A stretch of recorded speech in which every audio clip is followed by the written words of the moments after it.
So, guys, no? Ayan, nagsara na nga yung Suzuki dito.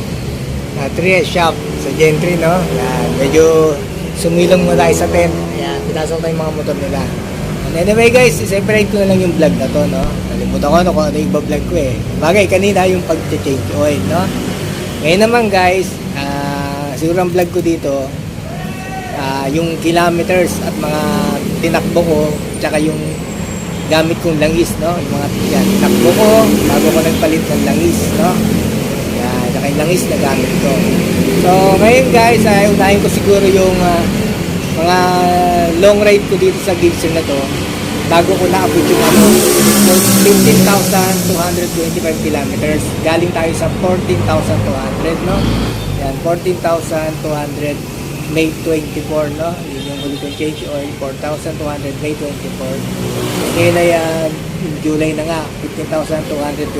Ngayon guys, ang bago ko na reach yan, no? Estimate, minus ko naman to eh, yung 15,225 minus 14,200, mga sobra yan sa 1,000. So ngayon guys, no? Ngayon nung nakapag 1,000 na kilometers na tayo, nag-indicate na yung change oil sa motor nating Gixxer, no? Ayan. So, ano ba yung mga na-ride ko doon, no?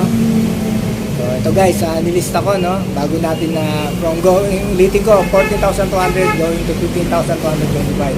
Yung nagawa lang nating ride guys ay Batangas Loop, no? Ayan.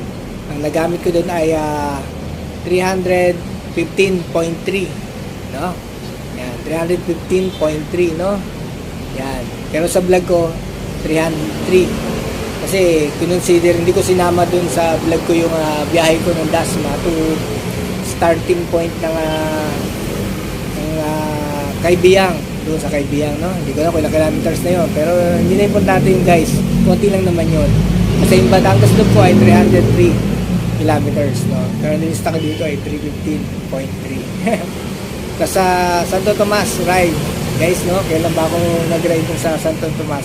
Last week lang, anong date ba? July 5 and 6, no? Dalawang balik ako doon, no? Kasi nga yung punta pa rin yung vlog ko sa Motor Clyde Training Center ng motorcycle ay may trabaho tayo ng after lunch o bago mag-lunch. So umaga lang ako pumunta guys, no? Tapos bumalik ako ng Sunday, July 6 at nag-vlog tayo sa Alvar Shrine. Nag-test ride tayo sa bagong bukas na Primera PH Superhero Mobility, no? Ayan, malapit na yun sa vicinity ng Santo Tomas, no? Yung sa riding assistance. At pumunta nga tayo ng riding assistance, nagkutan tayo ng dance, no? So yun lang guys ang ride ko dyan. Tapos bukod doon, check ko pa yung okay guys, June 15, no? Bukod sa ride ko na Batangas Loop tsaka Santo Tomas ride, dalawang beses June 15, Suzuki Big Ride 2025 10th Avenue to SM Moa yan, no?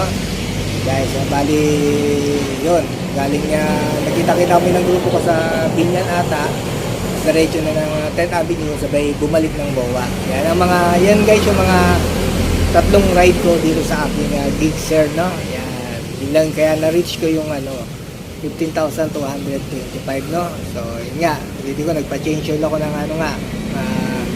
May 24.